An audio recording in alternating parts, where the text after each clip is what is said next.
अच्छा, तो हम शॉर्ट ट्रिक्स हम लोग कर रहे थे, तो देखें शॉर्ट ट्रिक्स बेसिकली करवाने का मकसद यही है कि आप लोग पूरा पूरा टॉपिक लेके नहीं बैठ जाएं। आपको बेसिक और इम्पॉर्टेंट चीज़ पता होनी चाहिए, क्योंकि एमकेट में जल्दी जल्दी आपको जो है वो एमसीक्यू सॉल्व करने होंगे, ठीक है ना। तो ये चीज़ें तो आपको लाजमी आपको याद रखनी पड़ेंगी, ठीक है ना। तो अब देखें, मैं आपको बताता चलूँ कि आप कंजर्वेटिव फोर्स, ठीक है, अब कंजर्वेटिव फोर्स का बहुत दफ़ा आता है, आ चुका है। तो इसको आपको इतना याद रखना है, कंजर्वेटिव फोर्स वो होती है जिसका वर्क डन ज़ीरो होता है, ठीक है। और ये जो है वो पाथ पर डिपेंड नहीं करती, डज नॉट डिपेंड पाथ। और ये जो फोर्सेस होती हैं वो डिपेंड करती हैं पोजीशंस पे। अब ये पोजीशन और पाथ क्या है ये समझ लेते पहले। देखें भाई, कोई भी रास्ते को ना, कोई भी रास्ते को, कोई भी वे को, उसको हम कहते हैं पाथ, ठीक है ना।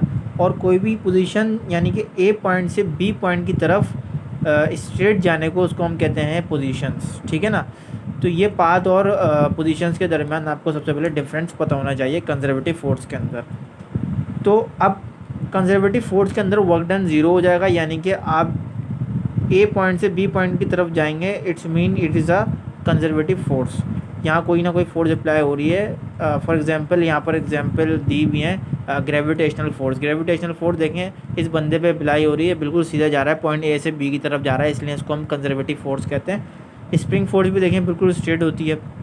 इलेक्ट्रोस्टैटिक फोर्स भी आपको पता है, इलेक्ट्रोस्टैटिक लाइंस भी आपने आगे जाके पढ़ेंगे, तो ये भी जो है वो कंजर्वेटिव फोर्स का हिस्सा है। तो ये एमसीक्यूज़ में तीनों एग्जांपल आती हैं, आपको लाजमी याद रखना है, और वर्क डन ज़ीरो होता है कंजर्वेटिव फोर्स के अंदर। अब इसी तरीके से नॉन कंजर्वेटिव फोर्स क्या होती हैं, देखिए नॉन कंजर्वेटिव फोर्स अब अपोजिट होंगी, जाहिर सी बात है। वो क्या होंगी, वो ये होंगी कि does not depend on positions और it only depends on path, ठीक है, उसका उलट हो गया, और उसके अंदर कोई ना कोई वर्क डन मौजूद होगा।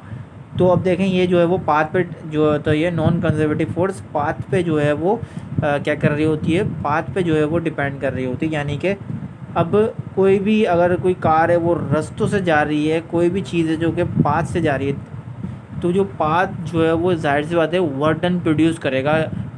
वर्क डन ज़ीरो नहीं होगा, लेकिन ठीक है ना कोई वर्क डन होगा। तो कोई भी वर्क डन आ रहा है, it's mean it's a non conservative force. और इसकी सबसे प्यारे एग्जांपल आती है एमसीक्यूज़ में, फ्रिक्शनल फोर्स।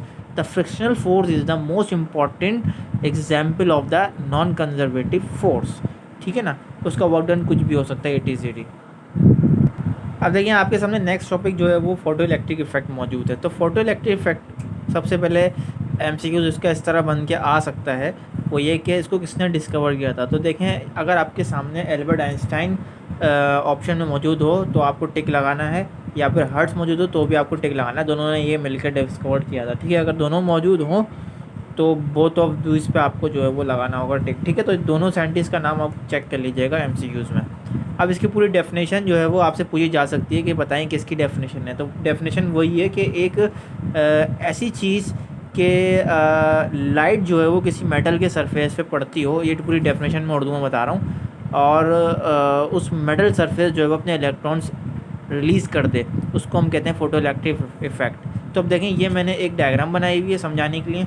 ये एक लाइट देखें यहाँ पर इस मेटल सरफेस पे पड़ रही है, और ये मेटल सरफेस के अंदर बहुत सारे क्या होते हैं, कोई भी मेटल ले लें आप, उसके अंदर इलेक्ट्रॉन्स मौजूद होते हैं, ठीक है ना। अब कोई भी लाइट जब भी मेटल पे पड़ती है तो उस सरफेस से अपने मेटल्स के इलेक्ट्रॉन्स, लाइट के इलेक्ट्रॉन्स मेटल्स के अपने इलेक्ट्रॉन्स रिलीज़ कर देता है, और उस इलेक्ट्रॉन्स को हम कहते हैं फोटो इलेक्ट्रॉन्स। और इस पूरे फेनोमेना का नाम, इस पूरे प्रोसेस का नाम कहलाता है फोटो इलेक्ट्रिक इफेक्ट, ठीक हो गया। अगर अब मैं मिसाल ले लूँ सनलाइट की, ले लें, सनलाइट को किसी मेटल के नीचे हमने रख दिया, तो वो सनलाइट जो है वो कोई भी मेटल की इलेक्ट्रॉन्स को रिलीज़ कर देगी, और ये पूरा फिनोमेना फोटो इलेक्ट्रिक इफेक्ट लाएगा।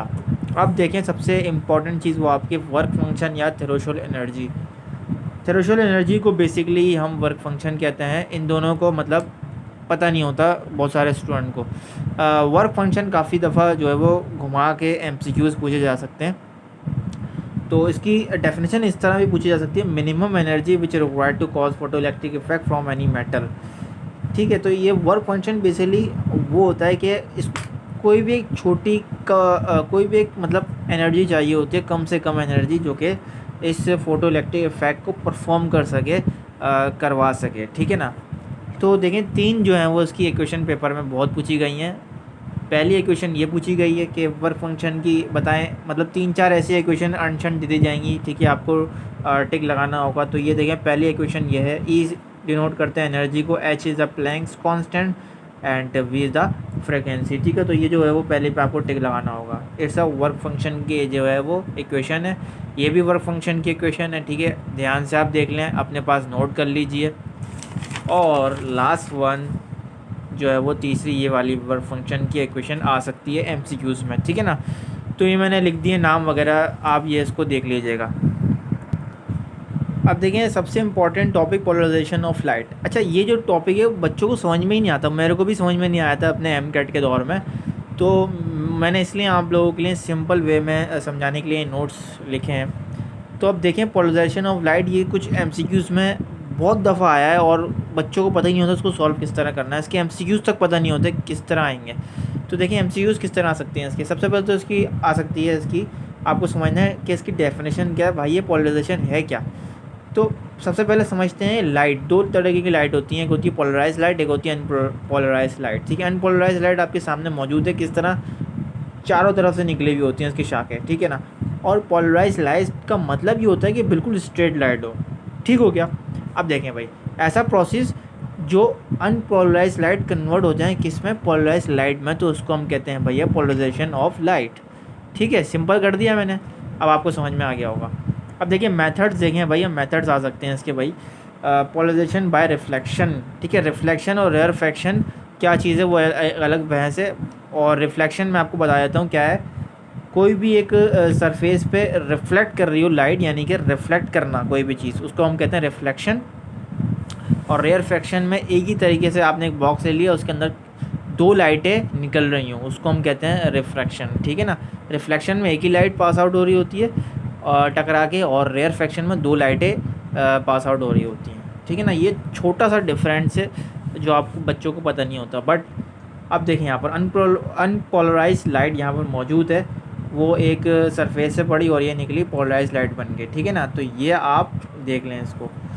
अच्छा, एमसीक्यूज़ में इस तरह आता है कि बताएं रिफ्लेक्शन में पोलराइजेशन हो सकता है, तो आपका जवाब होगा यस हो सकता है। या फिर इस तरह भी आ सकता है कि बताएं किन किन प्रोसेस में पोलराइजेशन पॉसिबल है, तो आप बताएंगे रिफ्लेक्शन, रिफ्रैक्शन और एक और है स्कैटरिंग, इसके बाद में बताऊंगा। 3 प्रोसेस में जो है वो ये पॉसिबल हो सकता है। तो अब देखें रेयरफेक्शन में किस तरह हुआ। अनपोलराइज लाइट जो है वो जब एक बॉक्स से टकराई तो एक बॉक्स जो है वो दो अब लाइट को तकसीम कर दिया, यानी कि पोलराइज लाइट दो निकल गई यहाँ पर, ठीक हो गया। तो अब तीसरा प्रोसेस जो तीसरा था वो था स्कैटरिंग। तो अब देखें भैया एक सनलाइट है फॉर एग्जांपल, ठीक है। सनलाइट जो है वो किसी एक मॉलिक्यूल से टकराई और एक मॉलिक्यूल से टकराने के बाद वो एक पूरी पोलराइज लाइट बन के यहाँ पर बाहर निकल आई, ठीक है ना। तो ये प्रोसेस के अंदर भी पोलराइजेशन पॉसिबल है। स्कैटरिंग का मतलब ही यही होता है कि कोई भी एक मॉलिक्यूल से कोई भी लाइट टकराना, कोई भी चीज़ टकराना और फिर वो उसकी रफ्तार कम हो जाना। बेसिकली स्कैटरिंग का मतलब ये होता है कि यहाँ पर कोई भी चीज़ जब भी टकराएगी ना मॉलिक्यूल से पहले तो यहाँ पर उसकी जो इंटेंसिटी होगी, इंटेंसिटी लेवल बहुत यहाँ पर हाई होगा, बट टकराने के बाद इंटेंसिटी लेवल बहुत लो हो जाएगा। इसी प्रोसेस को हम कहते हैं स्कैटरिंग, ठीक है ना। तो ये मैंने आपको बता दिया। और उसके अंदर जो एमसीक्यूज़ बन सकते हैं वो यही बन सकते हैं कि किन किन प्रोसेस में, किन किन मेथड्स में पोलराइजेशन अप्लाई होता है। तो आपको पता होना चाहिए रेयरफेक्शन, रिफ्रैक्शन और आता है स्कैटरिंग, ठीक है ना। ये 3 जगहों में ये पोलराइजेशन पॉसिबल है। अब देखें भाई ये भी काफ़ी दफ़ा आएगा, इस दफ़ा भी आएगा मुझे उम्मीद है। Diffraction of light, diffraction of light भी नहीं पता होता तो मैं आपको बताता हूँ डायफ्रैक्शन ऑफ लाइट को आपको किस तरह क्या क्या याद रखना है। तो देखें डायफ्रैक्शन ऑफ लाइट बेसिकली एक बेंडिंग ऑफ लाइट्स होती है, किसी भी उसके जो है वो कॉर्नर से बेंड हो रही हो, ठीक है। कोई भी ऑब्जेक्ट ले लें, उसके कॉर्नर से अगर उसका कॉर्नर शार्प है तो वो बेंड हो रही हो, यानी कि अब मैं यहाँ से समझाता हूँ। ये है डायफ्रैक्शन ऑफ लाइट, ठीक है। तो यहाँ पर आप देख सकते हैं ये सारी जो है वो डायफ्रैक्शन ऑफ लाइट खिला रही हैं। कैसे, ये मैंने एक ब्लेड रखा, ठीक है ना, जो आप ब्लेड अमूमन इस्तेमाल करते हैं कपड़े काटने वगैरह के लिए। मैंने यहाँ पर ब्लेड रख दिया। यहाँ पर कोई भी जो है वो लाइट यहाँ पर उसके शार्प, इसको कहते हैं शार्प कॉर्नर्स, ठीक है ना। शार्प कॉर्नर से हमने लाइट पास कराई तो ये शार्प कॉर्नर से इस तरह की जो लाइट निकलेगी 3 तरीके से, उसको हम कहते हैं डायफ्रैक्शन ऑफ लाइट। यही पूरी डेफिनेशन मैंने यहाँ लिखी हुई है, तो ये आपको समझ में आ गया होगा डायफ्रैक्शन ऑफ लाइट किसको कहते हैं। कोई भी शार्प चीज़ रखने, ब्लेड लाजमी नहीं, आप ब्लेड ही रखें, कोई भी शार्प चीज़ रखें, अपने घर में ग्लास को तोड़ें, ठीक है, और उसकी जो पीसीस हैं उसको आप निकाल के लाइट मार के देख लें, तो जो लाइट निकलेगी शार्प उसके कॉर्नर से, तो वो जो है वो डायफ्रैक्शन ऑफ लाइट कहलाएगी।